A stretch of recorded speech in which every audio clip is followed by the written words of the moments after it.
la tarde del miércoles del Aquelarre Matemático. En esta plática, Enrique Espinosa Loyola nos va a platicar de Bergman y su núcleo. Adelante. Gracias. Bueno, en principio, felicidades por los 8 años. Ha sido un evento muy padre. Este es mi 4º año consecutivo aquí participando y cada vez creo que se mejora un poco. Y gracias también por aceptar la plática, ¿no? Bueno, yo voy a hablar sobre Bergman y su núcleo. En realidad lo que vamos a hacer es, vamos a estar cazando mapeos de Riemann, ¿sale? Voy a comenzar a platicar un poco sobre teoremas de existencia, más unos cuantos comentarios. El mapeo de Schwarz-Christoffel, el núcleo de Bergman, espacios y proyecciones de Bergman y el álgebra, una álgebra C estrella muy especial que tiene que ver con álgebras de Bergman. Bueno, en matemáticas, cuando resolvemos algunos problemas, pues muchas veces o muchos de los resultados solamente nos garantizan existencias de ciertas cosas. De hecho, cuando resolvemos problemas, en muchas ocasiones nos basta con garantizar la existencia de algo. Y en matemáticas hay muchísimos resultados que garantizan existencias. Por ejemplo, el teorema de toda función continua sobre un intervalo cerrado, sabemos que alcanza su máximo y su mínimo. Es decir, existen dos puntos en donde la función va a alcanzar el máximo y el mínimo, pero la demostración no nos dice cuáles son los puntos en donde se alcanzan. El teorema de Bolzano nos dice que tengo una función real continua en un intervalo cerrado con f de a y f de b signos contrarios, entonces existe al menos un punto dentro del intervalo abierto en donde la función se anula. Nuevamente la demostración nos dice existe el punto, pero no nos dice cómo encontrarlo. El famosísimo teorema fundamental del álgebra, sabemos que todo polinomio de grado n con coeficientes complejos o reales tiene al menos una raíz real, y una de las equivalencias es que tiene a lo más n raíces complejas. Digamos que el problema de la mayoría de los problemas que nos garantizan existencias es precisamente que no tenemos modos de construcción. Un ejemplo más, el teorema de existencia y unicidad de ecuaciones diferenciales lineales. Si tenemos una ecuación diferencial lineal con ciertas condiciones iniciales, en donde cada una de los coeficientes son funciones continuas, g de x es una función continua, x0 es un punto dentro del intervalo en donde todas las funciones son continuas, y además el coeficiente principal es diferente de 0, pues el teorema de existencia y unicidad nos dice que existe una única solución para el problema de valores iniciales. Otra vez, la demostración no nos dice nada acerca de cómo encontrar. Con el teorema de Picard. Ok.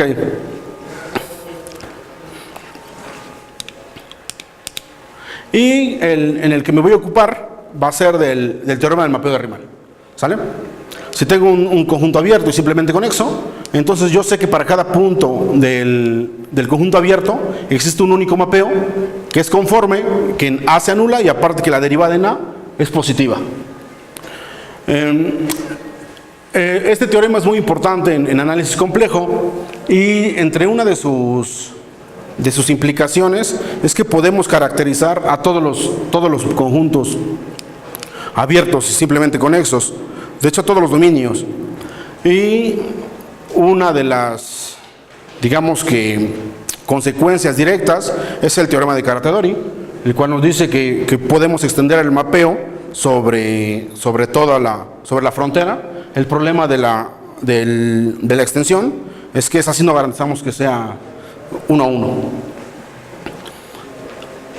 Entonces, digamos que la pregunta natural es, ok, yo ya sé por el teorema que existe este mapeo, pero ¿cómo lo construyo? Una de las personas que se dedicó bueno, a lo mejor no se dedicó, pero que hizo un trabajo sobre este teorema, fueron precisamente Schwarz, Christoffel, y en particular yo me voy a enfocar en Stefan Bergman.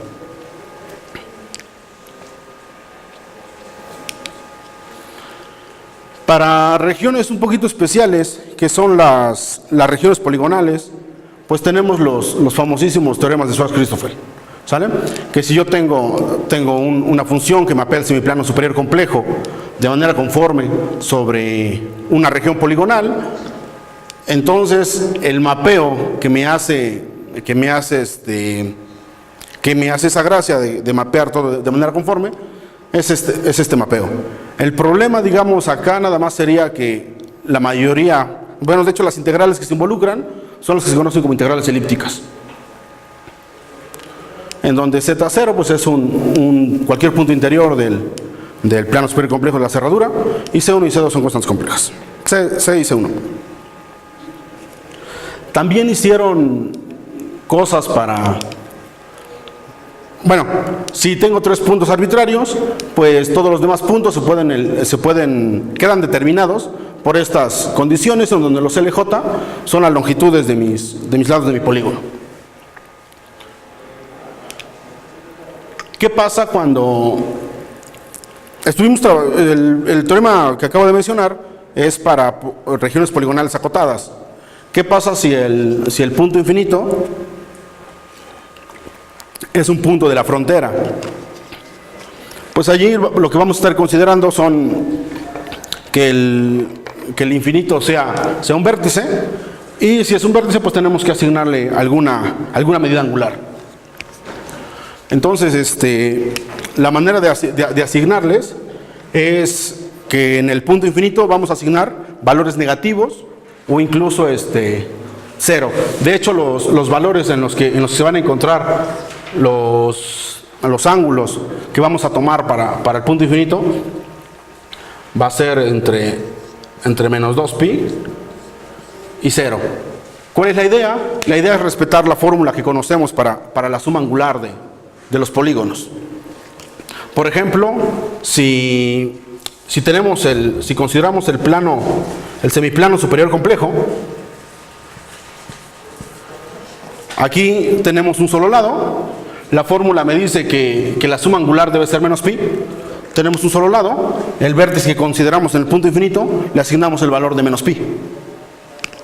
Si, por ejemplo, si ahora al semiplano superior solamente este es un vértice, la región es toda, pues en este caso tengo un vértice de tamaño 2pi, tengo dos lados,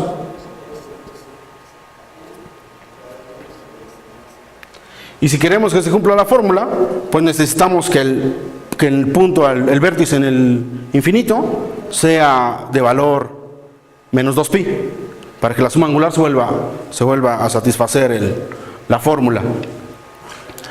Para las bandas, por ejemplo, si tenemos una banda infinita, nuevamente tenemos dos lados, y en este caso tenemos dos puntos, dos vértices infinitos.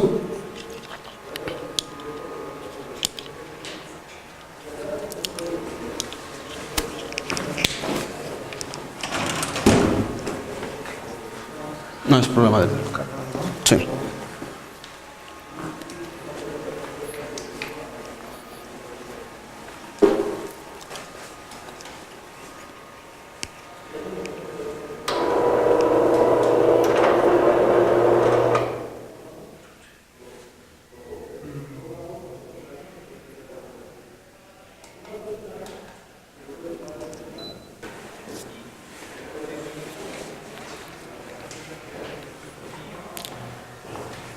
Sale.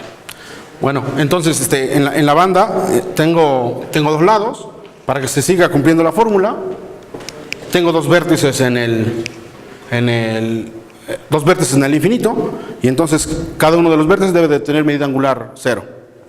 Entonces, eso era un poco para ilustrar cómo vamos a estar midiendo ángulos en el punto infinito.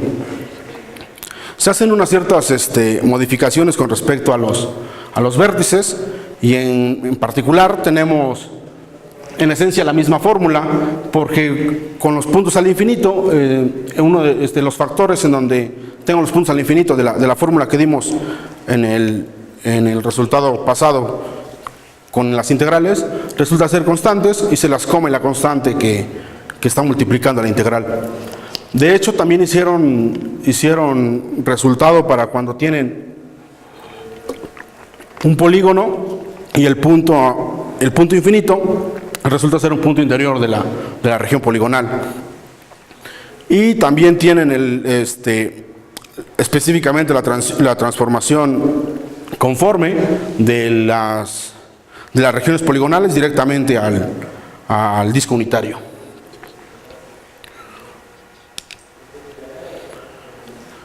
Berman dio también solución al problema de encontrar, el mapeo de Riemann para regiones más generales.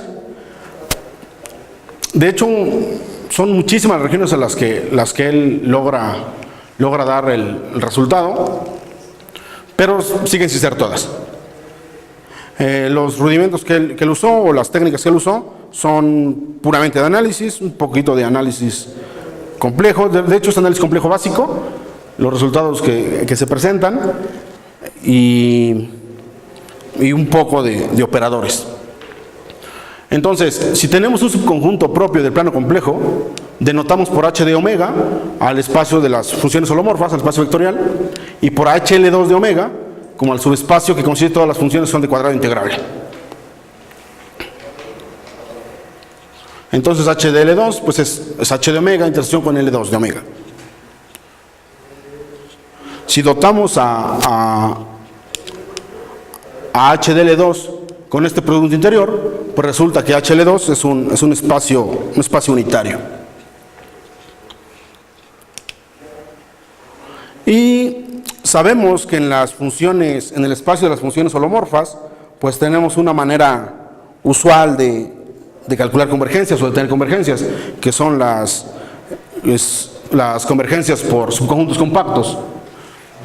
Y nosotros acabamos de dar un producto interior que también me va a definir una topología y me va a dar otra manera de medir convergencias. La idea era cómo relaciono la convergencia usual con la convergencia que ahora tengo dotada por la norma. Pues, este resultado es el que nos da un poco de luz. Si tengo un punto fijo en el conjunto omega y tengo en donde R es la distancia del punto Z a la frontera de omega, entonces para cada función holomorfa cuadrado integrable la función está acotada por esta constante. La demostración está sencilla. Se agarra uno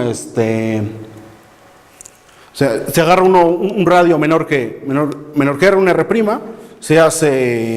hacemos un cambio de variable, un cambio de variable de coordenadas polares, y se trabaja sobre con la serie de Taylor de la función y se acota sin problema. Y este lema nos ayuda a demostrar que precisamente HL2 es un espacio de Hilbert.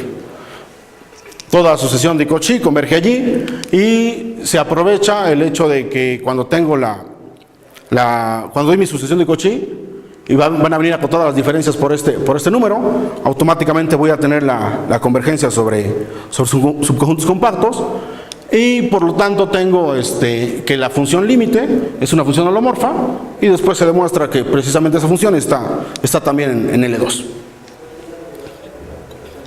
Y sabemos que los espacios de Hilbert son subespacios cerrados.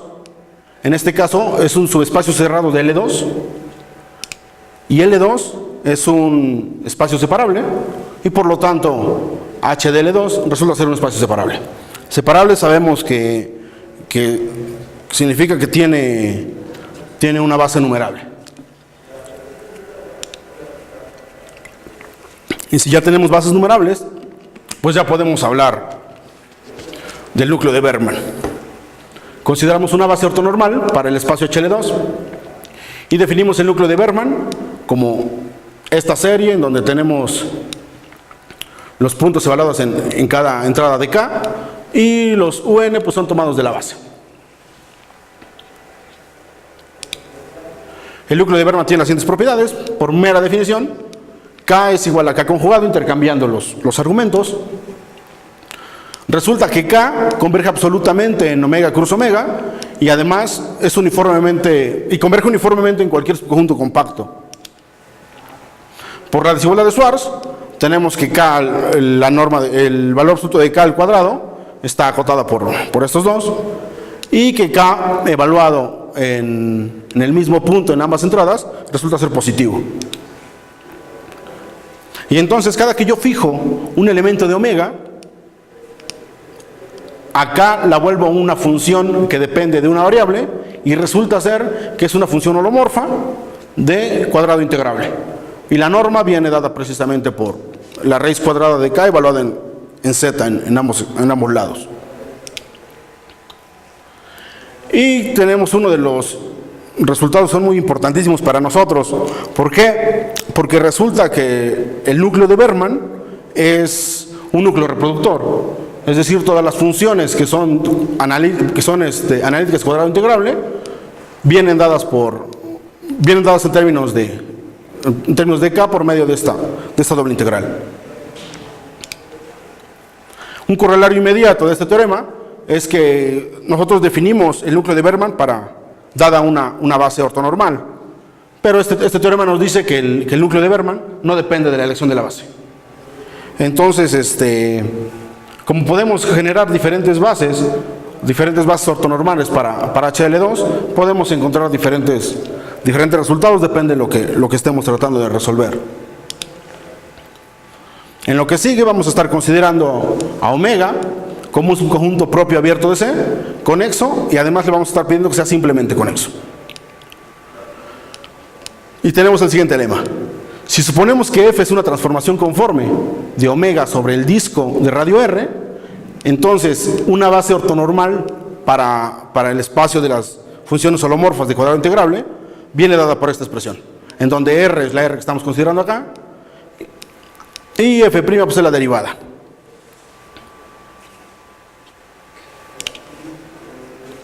Ahora, la idea era dar una expresión específica para el mapeo de Riemann, es decir, decir específicamente quién es ese mapeo. Y este es el resultado principal de Berman. Si tengo un punto fijo, entonces la función definida como esta raíz cuadrada en términos del núcleo por la integral, también dependiendo aquí del núcleo, manda de manera conforme a omega sobre el disco unitario y además satisface que en este z la función es 0 y la derivada es estrictamente positiva, que es lo que nos dice el teorema del mapeo de Riemann. Y la demostración está muy muy sencilla. Ya sabemos que existe la transformación conforme, que me satisface por el teorema del mapeo de Riemann, que satisface que en el punto z es 0, aquí también es la misma z. Y que en z la derivada es estrictamente positiva. Sabemos también, por lo que mencionamos, que el núcleo de Berman no depende de la elección de la base. En particular, pues podemos agarrar la base que consideramos en el lema anterior. Para esta base, tenemos que W1 de z es 1 entre raíz de pi por la derivada de f en z, y que todos los Wn son 0, por la condición que tenemos acá. Entonces tenemos que el núcleo nos queda solamente como 1 sobre pi, por la derivada en z, por la derivada en la otra z. Y si le metemos el mismo argumento, pues nos queda f' de z al cuadrado sobre pi. Y de aquí podemos despejar a f' y la podemos sustituir en esta expresión. Y entonces de aquí despejamos a f' de z y obtenemos que f' de z queda como esta raíz, en donde aquí están involucrados los núcleos de Berman. Y luego nada más basta hacer una integración sencilla y obtenemos el resultado. El resultado se vale solamente para conjuntos conexos, simplemente conexos, conjuntos abiertos del plano complejo. Entonces, esto nos da precisamente la pauta para definir lo que son los espacios de Berman. Nos tomamos un dominio, que son los abiertos conexos en C, y lo dotamos con la medida de área de Lebesgue, la medida usual.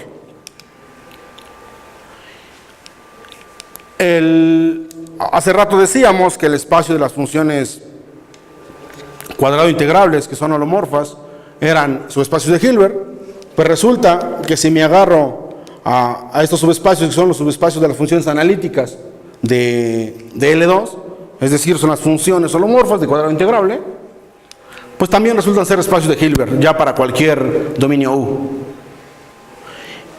Y a estos son los que les vamos a llamar espacios de Berman. Estos espacios están relacionados mediante este operador, es decir, si yo tengo una función analítica, su conjugado esas son las que les llamamos funciones antianalíticas, y si tengo una antianalítica, su conjugado es una analítica. Entonces vienen relacionados por medio de este operador. Como son subespacios de Hilbert, también son subespacios cerrados, y sabemos que si tenemos un Hilbert y tenemos un subespacio cerrado de él, existe una única proyección. Una única proyección ortogonal. Esas proyecciones ortogonales son las que nosotros les llamamos las proyecciones de Berman, que es sobre A2, y la proyección de anti-Berman, que es sobre A2 tilde. Las proyecciones de Berman vienen relacionadas por medio del operador conjugación, y lo importante también resulta ser que la proyección, que aquí le estoy llamando B, que la proyección de Berman viene dada como nuestro teorema anterior, en donde mencionábamos que eran precisamente núcleos reproductores.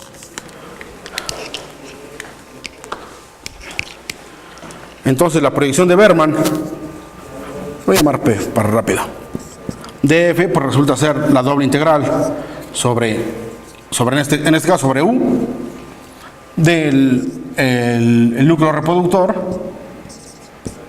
multiplicado por f de z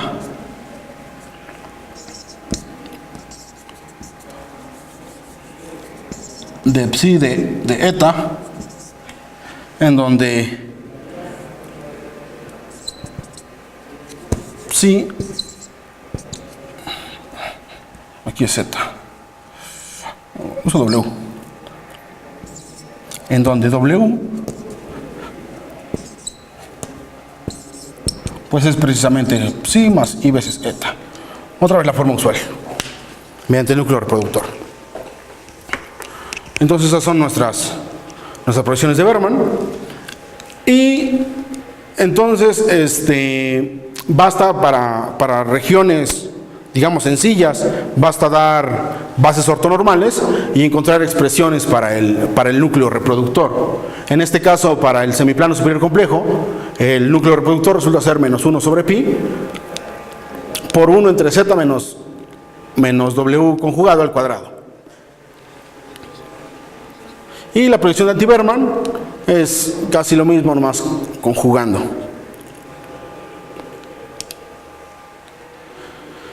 Si tenemos un dominio que es múltiplemente conexo, con fronteras que sean suficientemente suaves, las proyecciones de Berman y de anti-Berman no solamente vienen representadas por medio de esta expresión, sino que las puedo representar por medio de operadores integrales bidimensionales que sean acotados también en el espacio de Hilbert L2, en donde mis operadores integrales vienen dados también como estas integrales, que son muy parecidas a las que teníamos acá,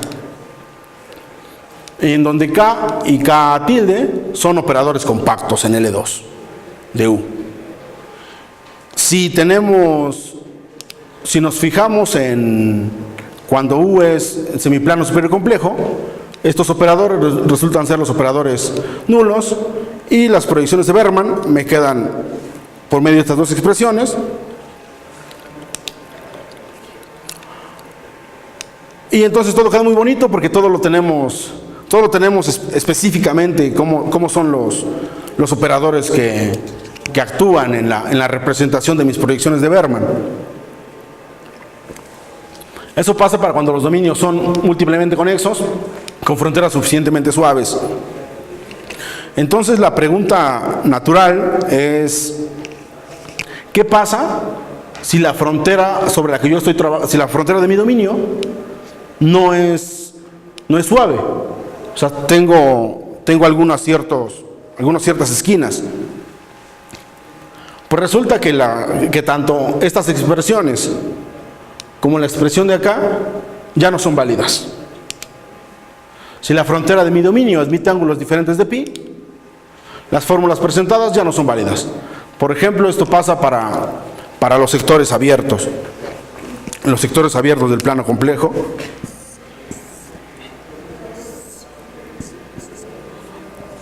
y solamente le estoy metiendo un punto que no sea suave. Entonces todo esto que mencionamos, pues resulta ya no ser cierto. Entonces, lo que hice en mi trabajo de maestría hace un par de años fue, vamos a empezar a considerar regiones del plano complejo y vamos a empezar con el caso más sencillo, que mis ángulos sean de la forma pi sobre m con m algún natural.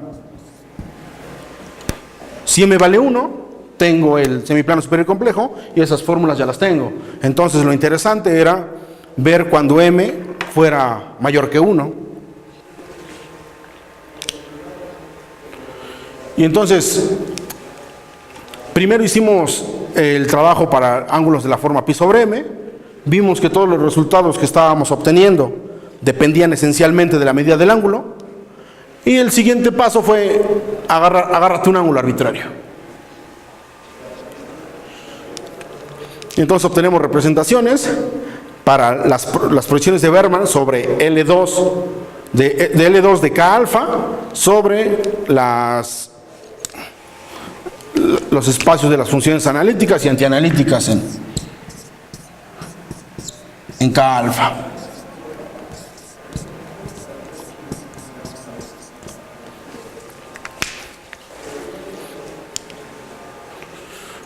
Obviamente K1 pues coincide con el plano superior complejo.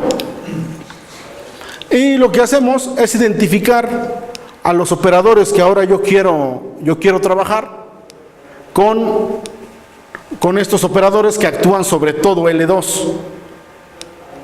Como las proyecciones son únicas, entonces pudimos representar a las proyecciones de Berman por medio de los operadores, en general por medio de los operadores Bpi, sobre las proyecciones de Berman sobre el plano superior complejo, y para estas pues yo ya sabían que eran de la forma I sobre C en donde mis operadores bidimensionales ya los tenía yo bien definidos por medio de integrales. Entonces el primer resultadito que obtuvimos del primer artículo que publicamos fue esta expresión. Ya no tengo lo bonito que tenía yo para Bpi, pero que eran por medio de integrales, pero sigo teniendo, en este caso tengo cosas discretas y sigo teniendo cosas muy manipulables, en donde los B tilde son operadores de rotación, definidos por esta fórmula. El siguiente paso fue, ok, ahora nos vamos a trabajar con el operador que te mande L2 de K alfa a L2 de pi. ¿Por qué? Porque en L2 de pi yo ya sé qué pasa con mis operadores. Entonces, mediante este operador pudimos relacionamos a BK alfa con Bpi, y para Bpi pues yo ya tenía las representaciones bonitas por medio de los operadores bidimensionales. Y entonces comenzamos a trabajar con las álgebras estrella, definidas por los operadores de las proyecciones de Berman y operadores de multiplicación. Y eso fue lo que inicialmente trabajé en la maestría. Después dimos criterios de invertibilidad para esta álgebra.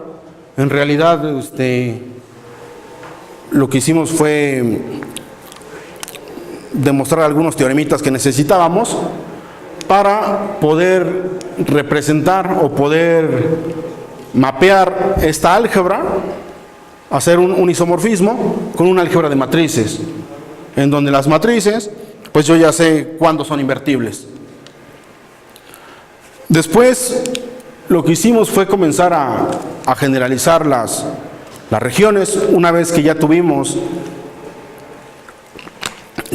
representaciones para las proyecciones de Berman, para los puntos, para los sectores angulares. Pues lo siguiente fue empezar a trabajar con regiones poligonales.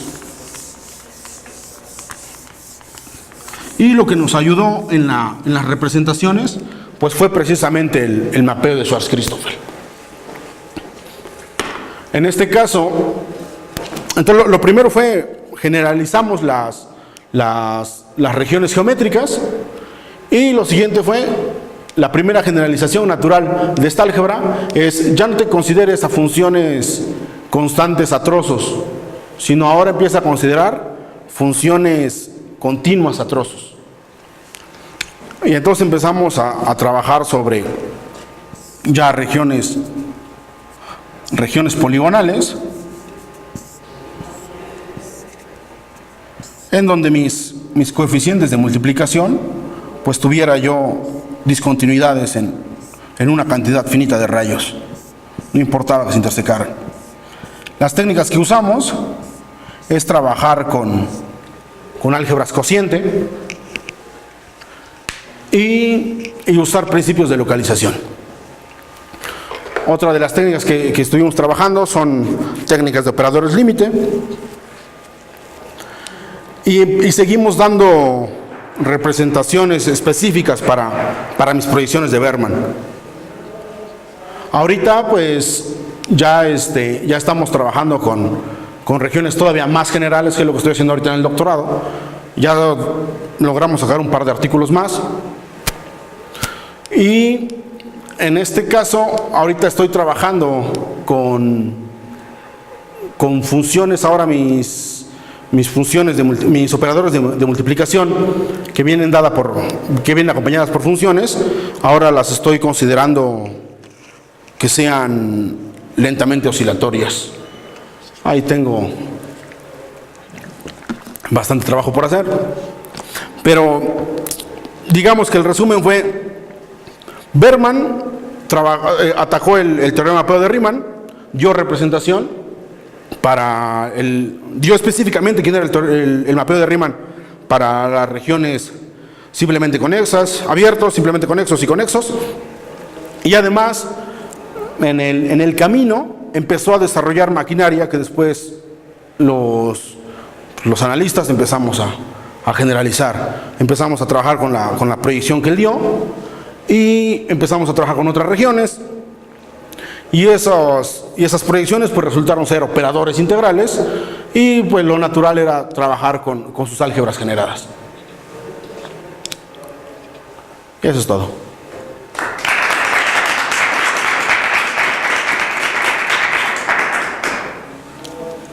Ok, te agradecemos. Muchas gracias por asistir. No sé si me hay alguna pregunta. Bueno, de parte del agregado de pago. De parte del comité organizador, un obsequio. Sí, gracias. Sí, también.